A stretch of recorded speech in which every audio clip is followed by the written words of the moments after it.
কই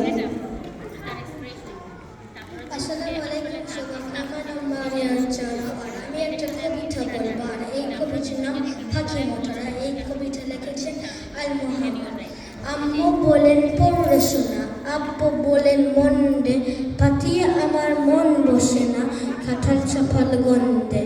আমার কেবল ইচ্ছে জাগে নদীর কাছে থাকতে, বকুল ডালে লুকিয়ে থেকে পাখি মুক্ত ডাকতে। সবাই যখন ঘুমিয়ে পড়ে কর্ণফুলী খোলতায়, দুধ পাড়া ও চাঁদের বাটি ফেরেশতারা উল্টায়।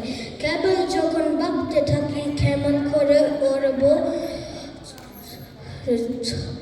তখন তোমার শিক্ষা পড়া মানুষ হওয়ার জন্য আমি না হই পাখি হব, পাখি মুঠো বন্য।